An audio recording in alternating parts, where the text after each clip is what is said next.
Good morning friends. आज के lecture में हम डिस्कस करेंगे क्वेश्चंस हैं जो कि नॉन होमोजीनियस इक्वेशन है, system of non homogeneous equation है। इसमें इस क्वेश्चन में ये दिया हुआ है कि जो system of non homogeneous equation है वो क्या है, कंसिस्टेंट है, मतलब कि इसी के रिलेवेंट है। मैंने कंसिस्टेंट का मतलब बताया था वहाँ पे जब हमने वो सारे चीज़ें डिस्कस की थी, कंसिस्टेंट इनकंसिस्टेंट, तो हमने वो बताया था। कंसिस्टेंट का मतलब क्या होता है, रिलेवेंट। तो अगर ये जो हमारी नॉन होमोजेनियस इक्वेशन है वो अगर इनकंसिस्टेंट है, if A B C satisfies the equation, A B C satisfy करे इक्वेशन, ओके, ताकि ये कंसिस्टेंट हो, ये हमें बताना है। तो सबसे पहले हम क्या करेंगे, हम मैट्रिक्स ए बी बना लेंगे। ए बी कभी भी नॉन होमोजीनियस ऐसी इक्वेशन दी होगी तो हमेशा मैट्रिक्स ए बी बनाएंगे। मैट्रिक्स ए बी बनाएंगे तो उससे क्या होगा कि हमें मैट्रिक्स ए भी मिल जाएगी उसी में, क्योंकि अलग से मैट्रिक्स ए निकालना फिर मैट्रिक्स ए बी निकालना उसमें टाइम भी बहुत ज़्यादा होगा।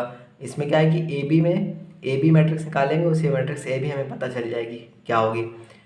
यहाँ पे 1 2 -3 ए 2 3 3 बी 5 9 -6 सी।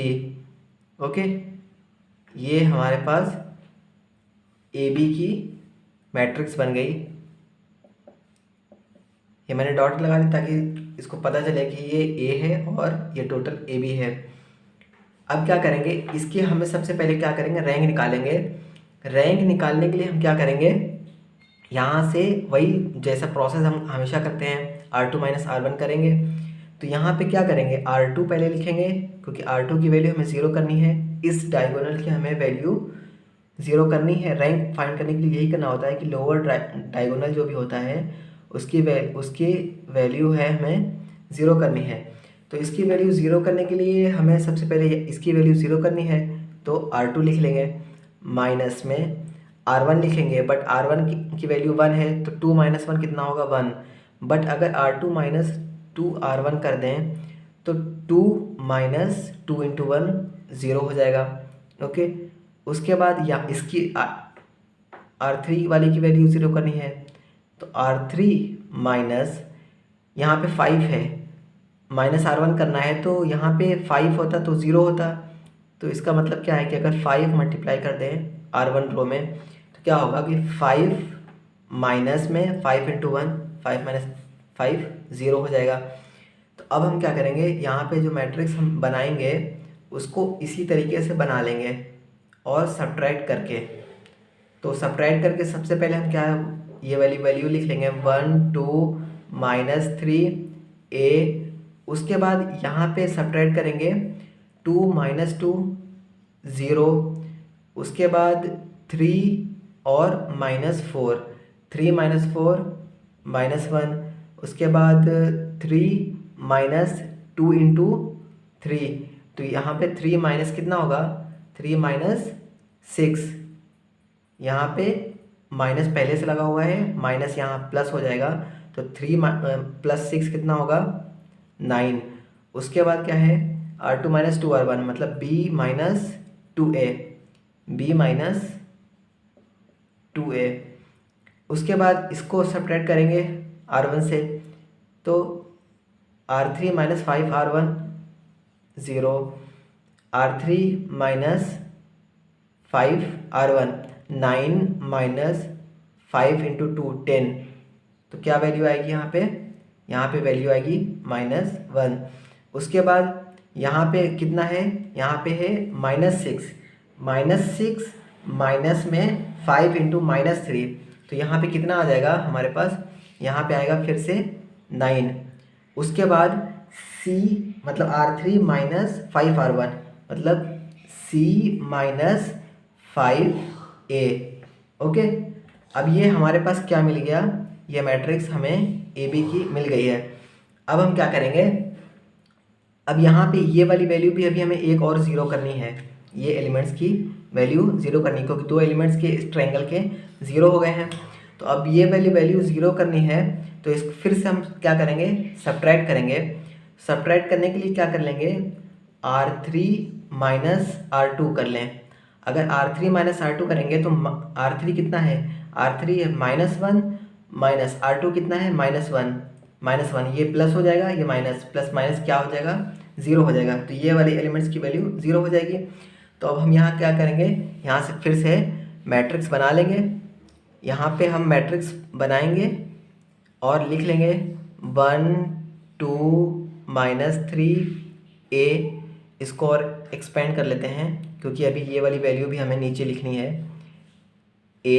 उसके बाद 0 -1 9 B -2A। उसके बाद 0, इसको सब्ट्रैक्ट करेंगे। ओके, R3 माइनस R2 करना है, इसीलिए हमने R2 को हमने वैसे ही लिख लिया, R3 माइनस R2। अब इसको सब्ट्रैक्ट करेंगे, ये आ जाएगा 0। उसके बाद 9, okay, 9 minus R3 minus R2 करना है, तो 9 माइनस 9 कितना हो जाएगा, 9 माइनस 9 0। उसके बाद R3 minus R2 C minus 5A minus में B -2A। ओके, तो इसको करेंगे तो कितना आएगा, C minus 5A minus B plus 2A। ये हमारा इतना हो जाएगा। ओके, तो ये हमारे पास क्या है कि ये हमारे मैट्रिक्स A है और ये B है मैट्रिक्स है। ये मैट्रिक्स A और मैट्रिक्स B हमने यहाँ पे डॉट लगा के सेपरेट कर लिया है। तो अब ये क्या कह रहा है कि क्वेश्चंस में कि ये जो होमोजीनियस नॉन होमोजीनियस इक्वेशन है वो क्या है, कंसिस्टेंट है। ओके, कंसिस्टेंट का मतलब क्या हुआ, कंसिस्टेंट का मतलब ये हुआ कि रैंक ऑफ A जो है, rank of A equal to rank of AB होनी चाहिए कंसिस्टेंट के लिए। हमने जो अभी चार्ट बनाया था टेबल, उसमें बताया था कंसिस्टेंट के लिए rank of A equal to rank of AB होना चाहिए।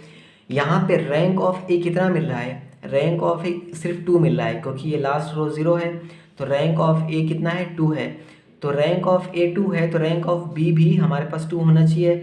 बट यहाँ पे रैंक ऑफ B कितना है, 3 शो कर रही है। तो रैंक ऑफ अगर B को 2 करना है तो ये जो लास्ट रो है उसको हम 0 कर दें, लास्ट रो को हम 0 कर दें तो रैंक ऑफ B भी, रैंक ऑफ AB भी 2 हो जाएगी क्योंकि ये टोटल रो 0 होगी, ये ऑलरेडी 0 है, ये टोटल 0 हो जाएगी। तो रैंक ऑफ AB जो हम यहाँ पे ये AB मैट्रिक्स है हमारे पास।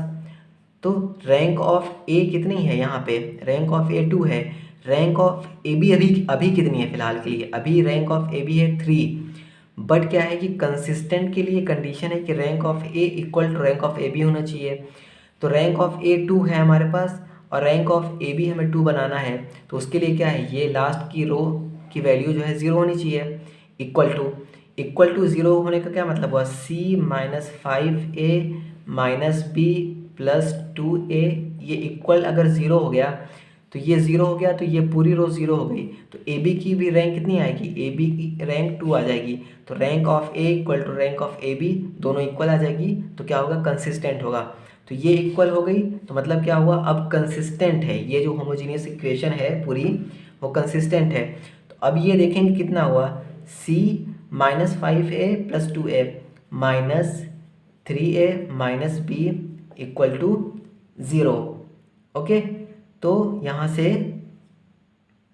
3A plus B, 3A plus B minus C, इसको सबको इस तरफ ले जाएंगे तो 3A plus B minus C equal to 0। यहाँ पे 3A plus B minus C equal to 0 है। ये मतलब ऑप्शन A मैच कर रहा है हमारे पास। ओके, तो बेसिकली यहाँ पे क्या देखना था, जो कंसिस्टेंट था, कंसिस्टेंट की कंडीशन देखनी थी। कंसिस्टेंट की कंडीशन होती है rank of A equal to rank of AB। Rank of A हमने देख लिया था यहाँ से कि रैंक ऑफ A 2 आ रही है और रैंक ऑफ B क्या है, 3 आ रही है। But rank of A equal to rank of AB हमें बनाना है। इसके लिए क्या करेंगे, ये वाली वैल्यू अगर हमारे पास 0 आ जाए तो रैंक ऑफ AB भी 2 हो जाएगी। तो ये वाली वैल्यू टोटल इक्वल में हमने 0 कर ली, तो ये वाली वैल्यू टोटल इक्वल में हमने 0 की। तो ABC में जो इक्वेशन बनी इक्वल टू 0 वो सेटिस्फाई कर रही है कंसिस्टेंट के लिए 3A plus B minus C। Okay, ये अगर हमारा रहा तो ये कंसिस्टेंट इक्वेशन होगी नॉन होमोजेनियस की। क्लियर है? तो आज के लेक्चर के लिए इतना ही है, फिर मिलते हैं नेक्स्ट लेक्चर में। Thank you.